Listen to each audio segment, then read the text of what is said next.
Welcome back, everybody, to another episode of Monty's Gems. Coming back on another Tuesday evening is when we record the show. Not sure when you watch the show or when it gets uploaded by Jake there. But this evening, we're going to be starting off with the book of Job. Our last episode, we went through the book of Jonah, staying somewhat in the Old Testament. I think for me personally, I would really like to get a good grasp of the context of the beginning of the Bible to help me look deeper into the New Testament when we progress into that. I know that previously, the chapters we did in the New Testament, I had more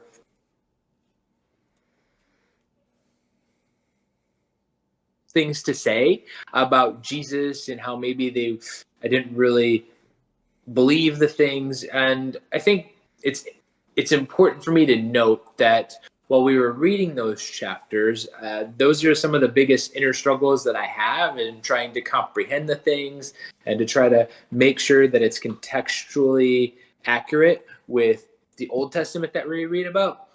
However, the stories that we read in the New Testament, a lot of the things that Jesus was proclaiming and doing and telling people to do, I think have a lot of relevance into how we can apply it to our lives still today.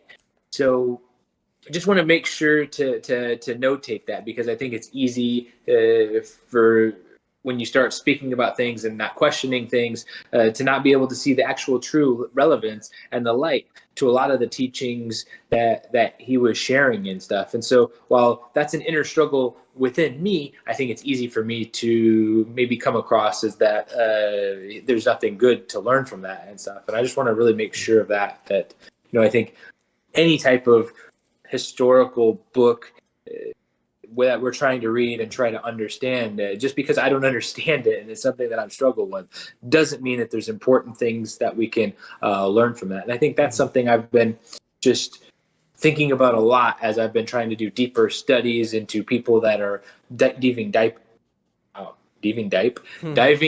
into the New Testament and the validity of it and trying to understand that. So I've been watching some really good studies on that and just trying to get a better grasp. I don't know if I'll ever have the answer to any of these questions, Right. but it is a journey that I would like to continue to pursue as I try to connect with the creator of the universe, and doing that. So just something I wanted to share. But Nice. do you have anything to say with that, Jake?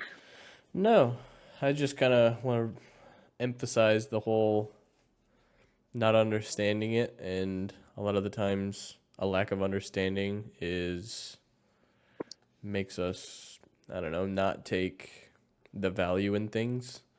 There's a saying that it's like don't assume, what is it? I can't remember the exact quote, but it's like, don't assume malicious intent when it could just be ignorance and somebody not knowing. So just kind of, that's more of a people aspect, but just because you take something maliciously, don't always assume malicious intent, even though it could just be ignorance. Misunderstanding or ignorance on their part. It's a Yeah. good point. So I've been doing some research and trying to learn a lot about the validity of the New Testament. In doing so, one of the teachings that I was listening to, it was a gentleman speaking about Christianity and how it seems to be slowing down at rapid rates, or people are kind of turning away from it, and that churches aren't as full as they used to be, especially when it comes to like Pentecostals and maybe what's better, another non-denominational churches and such. And the one areas of Christianity that still seem to stay very, very strong are the fundamentalist types, maybe some more of the legalistic types. And one of the reasons he was explaining that he thought that maybe this could be is that it's because people want to know the answers. They want to have the answers. They want to be confident in those answers, and they want to be able to continue to go and pursue something that they know the answer to, versus asking questions to someone who doesn't know the answer, who is questioning things. And that sense of truth, of understanding, feels good, and it continues to take people back to where maybe the churches where they're considering a lot of things and they have more questions. It seems like his understanding is that people are not going to those places because they don't have much confidence in what it is they're learning. And I guess for me, as I continue to have more questions, it creates in me a desire to seek out more, not to just want to give up and say, okay, I don't know the answer, never going to know the answer. So and I guess I question people more so when they claim to have all the answers Yeah. because it's just like, oh, okay, you just know everything, right? Like and I think that goes along with our lives, right? That if we sit here and we say that we are perfect or that we're great and we don't need any more help, we don't need to learn anymore, that's where you're just not going to, I don't know. I don't feel like it's fulfilling our true purpose. And I think if we get to that point, that it'd be better for us to just not even be alive. Right. Once you get to that point, like this whole life, this whole journey is about learning. It's about progressing. It's about being better today than you were yesterday, in the hopes of being better tomorrow than you were today. Like that's what makes life awesome. Like getting to accomplish new things and learning new things. So Yeah. For sure. all right, so let's start off with Job chapter 1. There was a man in the land of Uz whose name was Eov. This man was blameless and upright. He feared God and shunned evil. 7 sons and 3 daughters were born to him. He owned 7,000 sheep, 3,000 camels, 500 pairs of oxen, and 500 female donkeys, as well as a great number of servants, though that he was the wealthiest man in the East. It was the custom of his sons to give banquets, each on his set day in his own house, and they would invite their 3 sisters to eat and drink with him. After a cycle of banquets, Eov would send for them to come and be consecrated. Then he would get up early in the morning and offer burnt offerings for each of them, because Eov said, "My sons might have sinned and blasphemed God in their thoughts." This is what Eov did every time. It happened one day that the sons of God came to serve Adonai, and among them came the adversary, Hebrew, Satan. Adonai asked the adversary, "Where are you coming from?" The adversary answered Adonai, "From roaming through the earth, wandering here and there." Adonai asked the adversary, "Did you notice my servant Eov? That there's no one like him on the earth? A blameless and upright man who fears God and shuns evil." The adversary answered Adonai, "Is it for nothing that Eov fears God? You've put a protective hedge around him, his house and everything he has. You've prospered his work, and his livestock are spread out all over the land. But if you reach out your hand and touch whatever he has, without doubt he'll curse you to your face." Adonai said to the adversary, "Here, everything he has is in your hands, except that you are not to lay a finger on his person." Then the adversary went out from the presence of Adonai. One day, when Eov's sons and daughters were eating and drinking in their oldest brother's house, a messenger came to him and said, "The oxen were plowing with the donkeys grazing near them. When a raiding party from Sheba came and carried them off, they put the servants to the sword too, and I'm the only one who escaped to tell you." While he was still speaking, another one came and said, "Fire from God fell from the sky and burned up the sheep and the servants. It completely destroyed them, and I'm the only one who escaped to tell you." While he was still speaking, another one came and said, "The Casdim, 3 bonds of them, fell on the camels and carried them off. They put the servants to the sword, and I'm the only one who escaped to tell you." While he was still speaking, another one came and said, "Your sons and daughters were eating and drinking wine in their oldest brother's house, when suddenly a strong wind blew from over the desert. It struck the 4 corners of the house, so that it fell on the young people. They are dead, and I'm the only one who escaped to tell you." Eov got up, tore his coat, shaved his head, fell down on the ground, and worshipped. He said, "Naked I came from my mother's womb, and naked I will return there. Adonai gave, Adonai took. Blessed be the name of Adonai." In all this, Eov neither committed a sin nor put blame to God.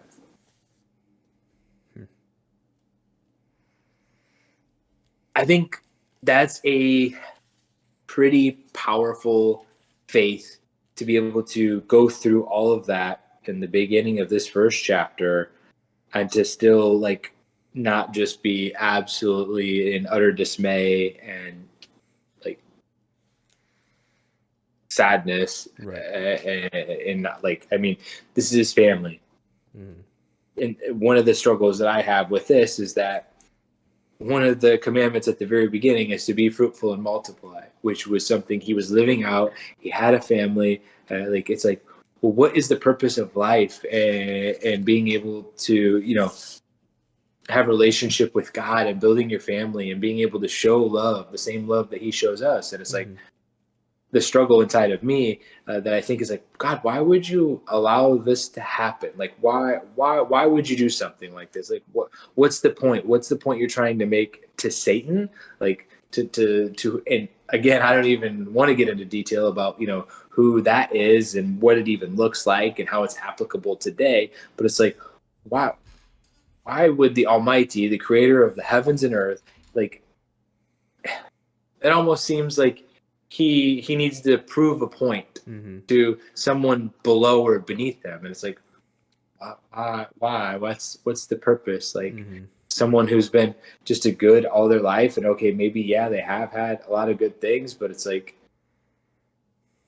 I mean, it's sad because I think in my sinful nature, and maybe it's my flesh, is that yeah, like I think like, dude, if I continue to be a good person and I keep trying and trying and trying and bad things just happen to me, it's just like, well, what the heck? Like, what what is one to go do? It's just like, oh, we're just supposed to have ultimate faith and belief that there is a God out there, and no matter how crappy your life is and how many bad things you go through, you're just supposed to mull through this terrible life until the end and just have like this belief. It's just like, Yeah. man, dude, like that's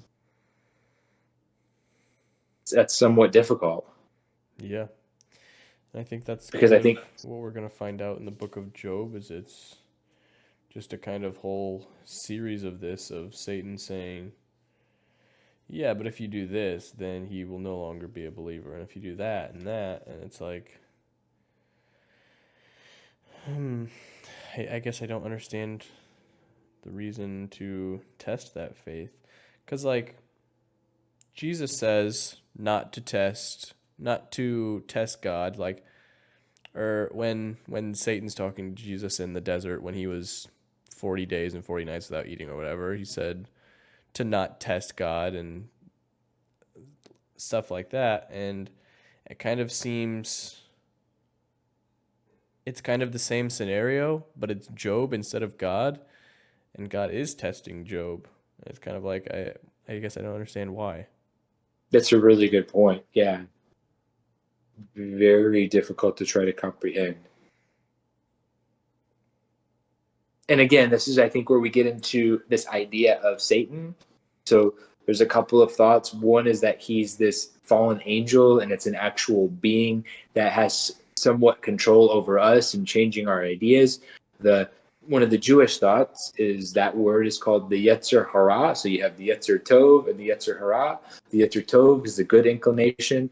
The Yetzer Hara is the evil inclination. So it's essentially our sinful nature and how we view things. So our flesh and maybe things that feel good in society, maybe sometimes it's success, maybe sometimes it's greed, it's jealousy, and how those things inside of us come about, and not so much that it's something that causes us to do that, but it's just us. And it's our inner struggle between the Yetzer Hara and the Yetzer Tov, trying to be a good, upright citizen, working towards the laws of God and being a morally upright person versus the things that feel good and maybe those temporary pleasures that are appealing to our eyes, and whether it's money, whether it's lust for the opposite sex, or maybe it's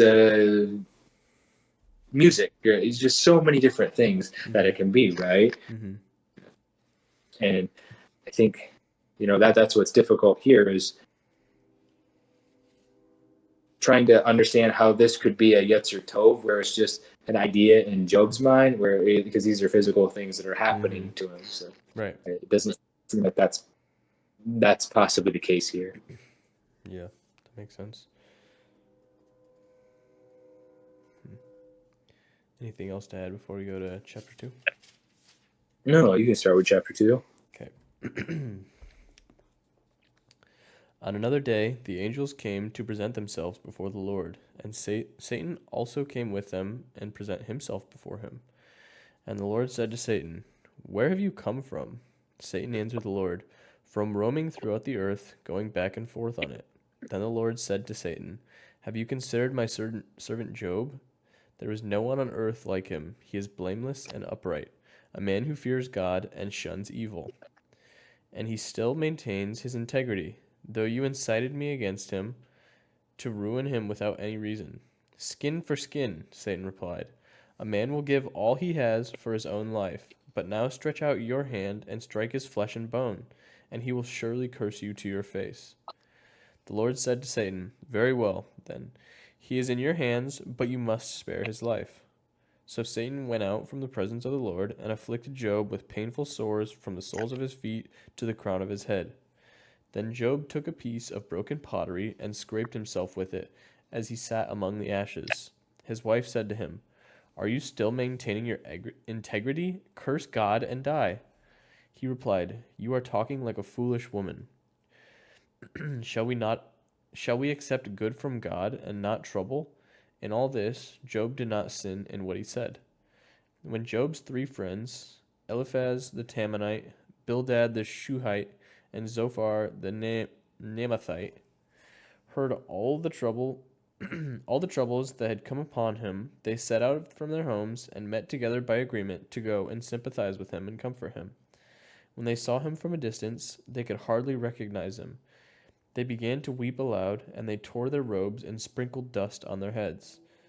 Then they sat on the ground with him for 7 days and 7 nights. No one said a word to him, because they saw how great his suffering was.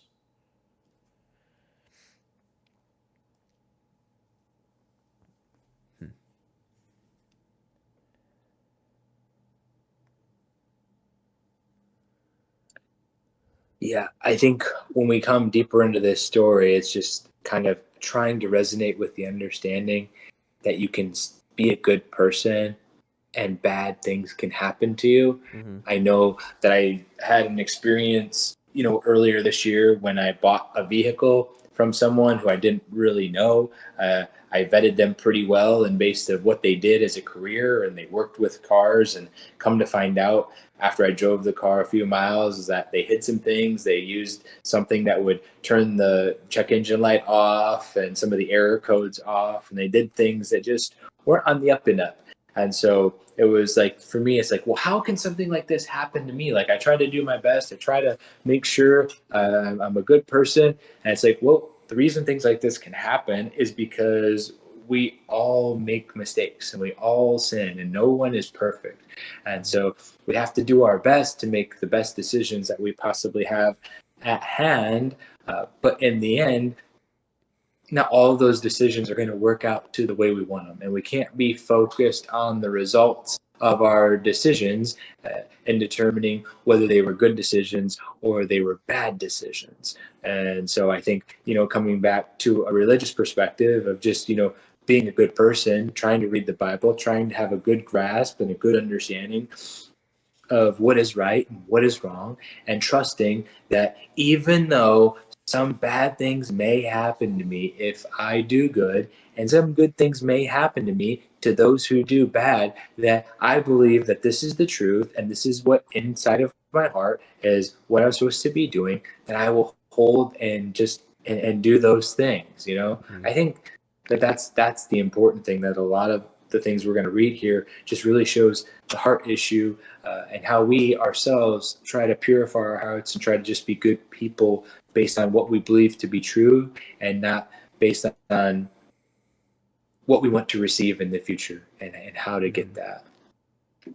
Yeah, that makes sense.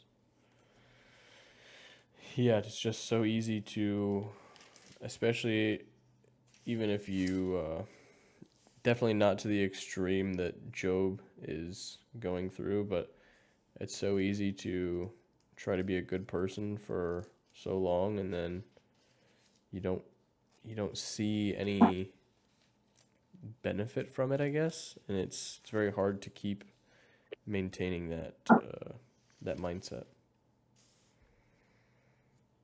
Yeah, and I know a mindset that I used to hold is to try to be a servant. And sometimes in the workplace, if I was like a new employee, I would try to like not overset boundaries from other employees, even though like they were doing ludicrous things. They weren't good employees. They didn't show up to work. It was like, oh, well, they've worked here longer than me, so they're probably next in line. So I wouldn't like really put myself out there. I wouldn't share my opinion, share my voice, and really like stand up and like say like we need to change this, this, and this. And so instead, what I would end up doing is just leaving a job after a job instead of voicing my opinions, because it was just like, well, I don't like this. And when I could have stood up for myself and done things, because I had this idea where I needed to be more of a servant instead of creating boundaries and just essentially standing up for myself.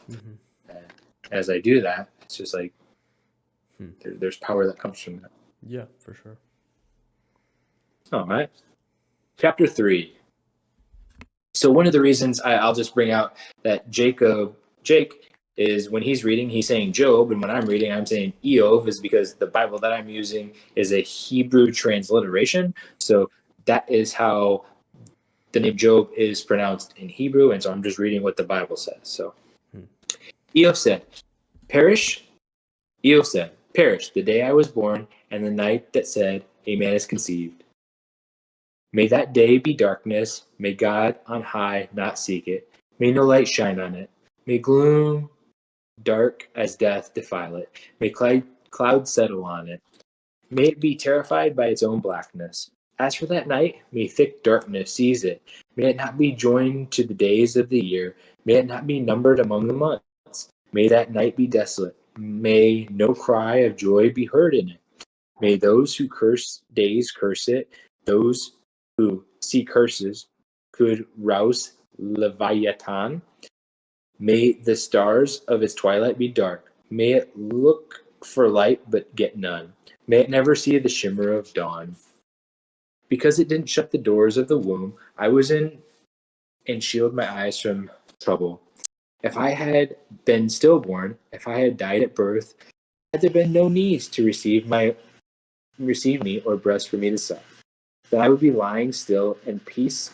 I would have slept and been at rest, along with kings and their earthly advisers who rebuilt ruins for themselves, or with princes who had plenty of gold, who filled their houses with silver. Or I could have been like a hidden, miscarried child that never saw light. There the wicked cease their raging. There the weary are at rest. Prisoners live at peace together, without hearing a taskmaster's yells. Great and small alike are there, and the slave is free of his master. So why must light be given to the miserable and life to the bitter in spirit? They long for death, but it never comes. They search for it more than for buried treasures. When at last they find the grave, they are so happy they shout for joy. Why give light to a man who wanders blindly, whom God shuts in on every side? My sighing serves in place of my food, and my groans pour out in torrent. For the thing I feared has overwhelmed me. What I dreaded has happened to me. I have no peace, no quiet, no rest, and anguish keeps coming. You know, when I guess I read through this, I resonate with the victim mentality. Is that, okay, like, I just wish I never would have born. Like, things are so bad. They're so terrible right now. It's just like, why am I even here? And instead of just having gratitude for the life that we've been given, and no matter how long or how short it is, like, I've had a really, I've had I've had a really enjoyable life. Like, and maybe not everybody has enjoyable lives, but there's certain moments out of everybody's life that we can be grateful for. Like, I'm grateful for my siblings, for you. Like, actually, Jake was down here in South Florida this past weekend, and we got to have a good time for my birthday. He beat my butt in all the sports we played, so I was a little disappointed that he didn't give me some grace for my birthday. But no, in all, we had a good time. There's many moments of laughter that I've had with people and people I get to see and see people smile and just be able to be in health, be able to live in a beautiful place. Even back in Michigan, during the winter, I remember having snowball fights and just how enjoyable that was to be able to do something like that. And there are enjoyable things in life. And if we can just be grateful for all those things that have happened to us, because it all comes down to being in the present, right? no matter what you choose to be is what you will be. If you think you're right, you're right. If you think you're wrong, you're wrong. If you think that you're just worthless and you're not good and you're just in such a bad spot that you're never getting out of it, well, good chance that you're probably just going to stay there and you're never going to get out of it. But if you continue to keep on seeking opportunities that I got this, I'm intelligent, I'm loving, I'm kind, I have the ability to be able to connect with people, to be able to make friends, to be able to do my absolute best to work through things. And even if I don't make it through, I would much rather die trying than die not trying at all and just sitting here and going downhill. Like, well, why would you do that? Yeah. It's it's all about mindset. And I mean, if you tell yourself you're not going to live a good life, then you're most definitely not going to live a good life, and you're not even giving that opportunity a chance. You're just closing the door almost immediately and saying, "Well, that's it. Well, a good life is not going to be lived." And I think, yeah, it's just easy, especially with what Job's going through, to find yourself in that mindset. But it's a lot harder to look inward in the present and say, okay, this is what's happening to me, and kind of realize and say, okay, this is could be the worst moment of my life, but you have to understand that it's happening for a reason, or it's happening because something in your life at some point has to be the worst thing in your life, and you just have to get through it. But it's a lot harder. Much easier said than done. No. Yeah. And the decision that we make there and how we're going to progress or continue to fail is going to be the result of those actions. Like, it's going to determine how the life goes from there. Right. Anything else for next chapter? No, that was it. Alrighty. Then Eliphaz the Temanite replied, "If someone ventures a word with you, will you be impatient? But who can keep from speaking? Think how you have instructed many. Have you had strengthened how you have strengthened feeble hands. Your words have supported those who stumbled. You have strengthened faltering knees. But now trouble comes to you, and you are discouraged. It strikes you, and you are dismayed. Should not the piety be your confidence, and your blameless ways your hope? Consider now, who being innocent has ever perished? Where were the upright ever destroyed? As I have observed, those who plow evil and those who sow trouble reap it. At the breath of God they perish. At the last of his anger they are no more. The lions may roar and growl, yet the teeth of the great lions are broken. The lion perishes for lack of prey, and the cubs of the lioness are scattered. A word was secretly brought to me. My ears caught a whisper of it. Amid disquieting dreams in the night, when deep sleep falls on people, fear and trembling seized me and made all my bones shake. A spirit glided past my face, and the hair on my body stood on end. It stopped, but I could not tell what it was. A form stood before my eyes, and I heard a hushed voice. Can a mortal be more righteous than God? Can even a strong man be more pure than his Maker? If God places no trust in his servants, if he charges his angels with error, how much more those who live in houses of clay, whose foundations are in the dust, who are crushed more readily than a moth.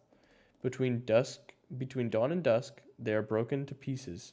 Unnoticed, they perish forever. Are not the cords of their rent pulled up, so that they die without wisdom?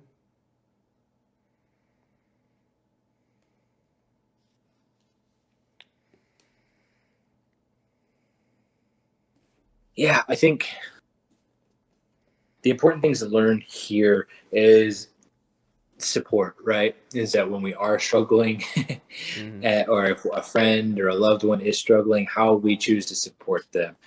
Do we sit there and tell them about how they should be feeling, about how things are going to be okay? Or should we sit there and be able to offer them a listening ear, to be able to offer them a shoulder to cry on, to be able to share those tears, whatever it might be? Like sometimes it's not even just listening, it's just sitting there looking at each other and maybe crying together, like just maybe with a hug or something like that, or just an arm around somebody.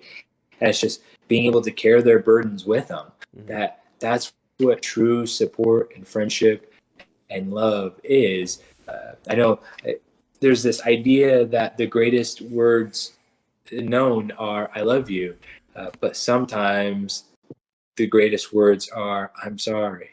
And maybe it's not so much to the person that you've done something, but maybe it's just being able to feel their hurt and their pain, and being there with them through that is much more meaningful than trying to help them, talk them out of it, or tell them how they need to change or what things they need to do to be able to get through it, because you can never really experience what someone else is going through, when things are hard. Because one, you don't know how they grew up, you don't know the traumas that they had, you don't know what their world beliefs have been, or anything like that. And so all those come into play, how our emotions can take over us and how we feel. Right. Yeah, and then an important thing that you kind of mentioned, and I just kind of wanted to reiterate, is a lot of times people hear "I'm sorry," and usually it's used in the sense that they did something, whether intentionally or unintentionally, to hurt someone else or some way like that. But just "I'm sorry" can just, like, "I'm sorry this is happening to you. I know it's not my fault that this is happening, but that doesn't mean that I can't be sympathetic in this situation and just kind of take it all in with you." Because having somebody else there to just kind of, like you said, carry the burdens, it takes a little bit off of the burdened shoulders, just to have somebody there who kind of understands, I guess. Yeah, it's about that, the importance of how we support one another. I think it's really important, and that's one of the things that I think this story really shows. And Mm-hmm. what people need. There's a lot that we can gain from this book, and glean it and apply it to our own lives. And Yeah. yeah, so we all go through difficult things, and sometimes it's good to learn from those things alone in our own need. But sometimes we just need somebody to be there with us through those things, and sometimes we just need somebody who cares. Mm-hmm. Like, Mm-hmm. it's really special to be able to see that someone cares, and enough to see, hey, like I see you're really hurting right now, like Mm-hmm. maybe I can't help, but I would just like to be here for you. And man, that's something that's really special, man. Mm-hmm. Yeah, Yeah. definitely. All right. Chapter 5. Call if you like, for will anyone answer? To which of the holy ones will you turn? For anger kills the fool, and envy slays the silly. I watch as a fool establishes roots, but I curse his home with sudden destruction. His children are far from help, publicly humiliated with no one to rescue. The hungry eat up his harvest, taking it even from among the thorns, while the thirsty are panting, eager to swallow his wealth. For misery does not come from the dust, or trouble spring from the ground. No, people are born for trouble as surely as sparks fly upward. If I were you, I would seek God. I would make my plea to Him. For God does great deeds beyond investigation, wonders beyond all reckoning. He gives rain to the earth, pours water down on the field. He raises the lowly on high and lifts mourners to safety. He frustrates the schemes of the cunning so that they achieve no success, trapping the crafty in their own tricks and foiling quickly the plans of the false.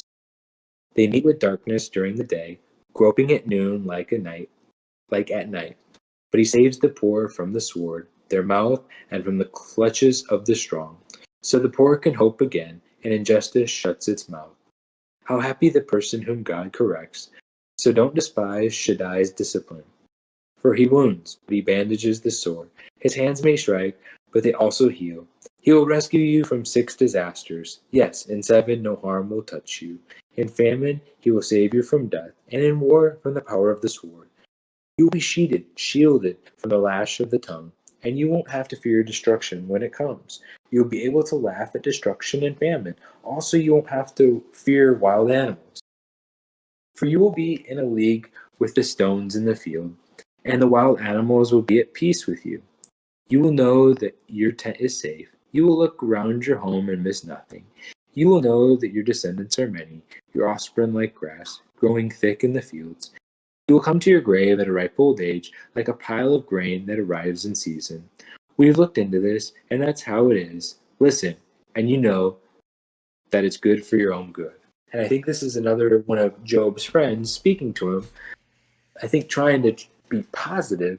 And this is something that's a little bit confusing that we brought about at the beginning is that God speaks to us that if we choose to be morally good, righteous people, that we will have blessings, that the blessings come from, children, from long lives, from power over our enemies and those types of things. So that's where it's a little bit difficult, where it's like, okay, so you've made these statements previously, and now you're giving power to this Yetzer Hara, this evil being, to be able to take away all of this guy's life. He's got swarms, he's got bumps, he's got bruises. Now he's physically hurt. But it's like, what about the blessings that you give to us throughout your word that say that if we're upright and we're good people, that we will receive good things? And why are you allowing these bad things to happen? So I can see where that would be a little bit confusing. And I think if I were in that position, I would get a little bit in my own head, which I have been in that position where it's like, wow, like, why is something this terrible happening to me? And then trying to take responsibility for my actions, which we're all sinners, so there's always things that we can do better on. But really getting stuck in that and be like, wow, like, how did I do this? Like, what did I do? Like, I needed to change, Mm-hmm. Yeah, I think an important skill to have is the ability to look at bigger picture and kind of take yourself out of the present sometimes, and grieving and being sad and all of those things, they're a necessity obviously, but kind of stepping back and looking at bigger picture, like, I don't know, I can't think of any examples, but something bad happens and maybe just start to question, how could this be a good thing overall? How could this help my life down the road? Maybe you get fired. Maybe that job was going to lead you down a dark, dark path, and you don't know. But just kind of trying to look for the positive in every situation, even though it's super hard to do sometimes. Have you ever been fired from a job? No. Yeah. I hadn't either until 2.5 years ago. And I guess I'd always, kind of thought that, you get fired for, just being a bad employee, not showing up to work on time, maybe making a lot of mistakes, maybe doing things wrong. And this was for a company that sold fitness certifications. And I was doing their sales for them. And I got hired over the winter season, like between Thanksgiving, and essentially I thought it was going to be a full-time job. And in the contract it said, if you don't reach our specific goals, that we can let you go. And I was making 200 and some phone calls a day, so doing a lot more phone calls than most of my peers. Their company had also created this program where people could call and sign up, and at the last resort, you could get them to sign up for $1 for the program that was right around, I would say, average between $500 and $800. It was a class to be a personal trainer. So last case resort, they would have these trainers. They would tell them, try to just sell them for $1, dollar down, dollar down. I was like, okay.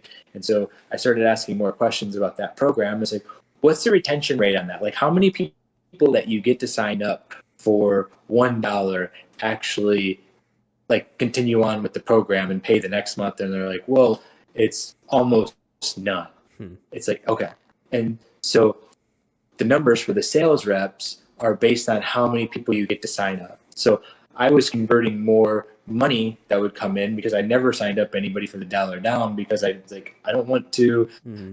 I want to make money, and so anyways like my numbers weren't what other people's were, and they called me into a meeting one day. I didn't really know it was coming, and they like just said like, yeah, we're letting you go. And I was like, Hmm. dude, that was really traumatic. And I caught myself in my past couple of jobs every single day that I go into work, like being scared and worried of like making any type of mistake or anything like that. So it's something that will really sit with you, dude. Like it's amazing when difficult things like that come to you, when you think you're trying to do your absolute best and you're just trying to be your best, and you just lose something, or something is just taken away. It's just like it's not easy to deal with. Yeah. Yeah, I'm sure. So like with that, like I can kind of understand like Job, like how he's trying to be a good person and he's trying to do the right thing, and then just like sometimes you have no control of maybe getting in an accident as you're driving home, or losing a job, or Hmm. a family member getting sick, or it's like so many these things we don't have control of. Hmm. Maybe someone accepting you, or losing a friend because they don't want to be around you anymore or something like that. It's like, yeah, it can be really hard. Yeah, definitely. You have anything more to say about Job? Um, no, I don't think as of right now. I think we'll dive a little bit deeper into it throughout the next couple of weeks, but kind of right now it's just I think the moral of the story is bad things happen to good people sometimes. Yeah, I think there's a lot of applicable things that I just would like to take and put into my own life and be a better Chad tomorrow than I was today. Hmm. Yeah. Well, we thank everybody for listening along, and we hope you guys have a great week. That we wish you many blessings as you try to connect with the Creator and create a relationship with Him and have an understanding of this purpose of this life and what the purpose is. And we wish you much luck and happiness and joy as you go through this journey. Yeah, definitely. Good night, guys. All right.